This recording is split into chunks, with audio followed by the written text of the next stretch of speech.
Assalamualaikum warahmatullahi wabarakatuh. Salam sejahtera untuk kita semua.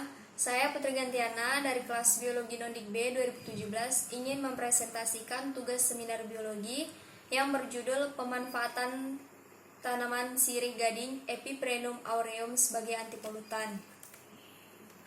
Pada slide kedua merupakan gambar dari tanaman sirih gading dari berbagai sumber. Pada pendahuluan, tanaman sirih gading merupakan tanaman rambat yang memiliki akar gantung yang melilit pada batang pohon. Tanaman sirih gading ini memiliki banyak nama yang berbeda di setiap daerahnya. Pada masyarakat Sunda itu menyebutnya lolo munding atau tali. Pada masyarakat Jawa itu disebut sebagai tanaman sulang atau jalu mampang. Sementara pada masyarakat Bali menyebutnya sebagai tanaman samblung. Bentuk daun dari sirih gading ini seperti sirih pada umumnya, yaitu berbentuk jantung hati, warnanya hijau mengkilap. Pada slide keempat itu saya memaparkan gambar tanaman sirih gading yang bersumber dari kumparan. Selanjutnya pada slide kelima ada tinjauan pustaka, yang mana sirih gading ini mampu mengurangi gas polutan yang biasanya muncul dari tempat sampah, tabung gas. Sirih gading ini dapat mengurangi debu-debu yang suka menempel pada karpet ataupun sofa yang berada di rumah kita. Jika kita memiliki tanaman ini, dijamin kita tidak akan merasakan gatal-gatal ataupun bersin yang disebabkan oleh debu. Pada slide ke-6, saya memaparkan gambar dari sirih gading yang ditanam di media tanah dan dirambatkan ke dinding pagar rumah.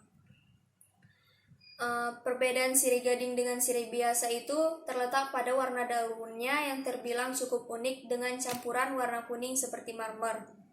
Sirih gading ini disebut juga sebagai tanaman yang tahan banting karena cocok ditanam di media tanam apapun dan merawatnya juga mudah.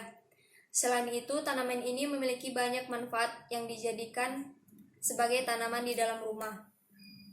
Pada slide ke-8, sirih gading ini saya memaparkan gambar dari sirih gading yang ditanam atau dibiarkan di media air ataupun akuarium.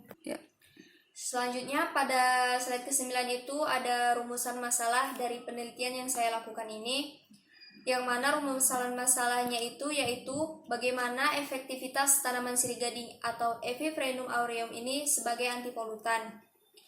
Nah, selanjutnya ada tujuan penelitian ini yaitu mengetahui efektivitas tanaman sirih gading atau Epiprenum aureum ini sebagai antipolutan. Ada juga manfaat penelitian ini. Yang pertama, manfaat bagi ilmu pengetahuan.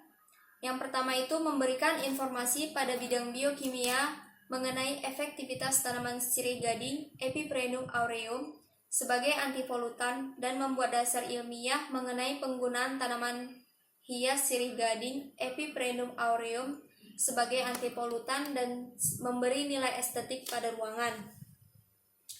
Manfaat selanjutnya bagi masyarakat yaitu memberikan informasi mengenai biokimia dari efektivitas tanaman sirih gading Epiprenum aureum sebagai antipolutan ini, dan juga untuk diaplikasikan oleh masyarakat untuk penghias ruangan dan juga antipolutan.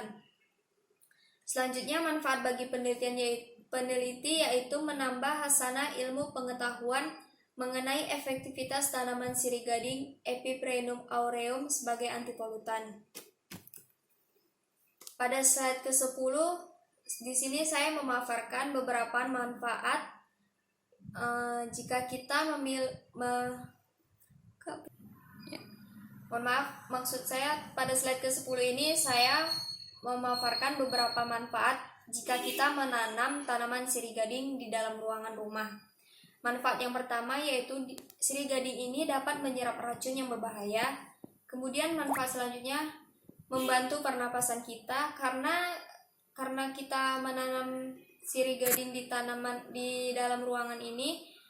Sirih gading tersebut dapat memberi stok oksigen di dalam ruangan dan mengatur sirkulasi udara di dalam ruangan serta membantu kondisi fisikologis kita. Selanjutnya metode penelitian.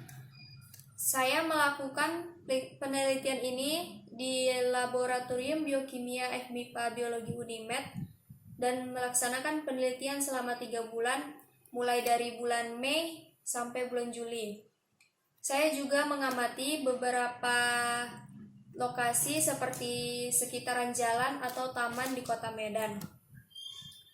Selanjutnya, pembudidayaan sirih gading. Sirih gading ini pembudidayanya tidak memerlukan perawatan khusus. Kita bisa menanamnya hanya perlu tanah gembur dan dicampur dengan pupuk kandang. Untuk peletakannya sendiri, selain diletakkan di pot biasa, sirih gading ini juga cocok digunakan sebagai vertical garden. Bahkan tanaman ini pun juga bisa tumbuh di media air. Selanjutnya, alat dan bahan untuk menanam tanaman sirih gading di media air.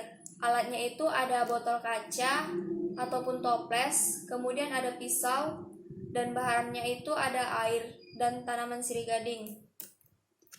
Cara pembudidayaan tanaman sirih gading di media air ini, yang pertama kita memerlukan alat dan bahannya, menyiapkannya, kemudian mengambil botol kaca ataupun plastik, kemudian kita isi air sampai ke leher botol kaca tersebut, kemudian mengambil potongan batang sirih gading.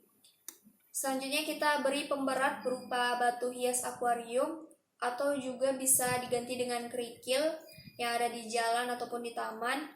Kemudian kita tancapkan batang tersebut lalu menegakkannya di dalam botol.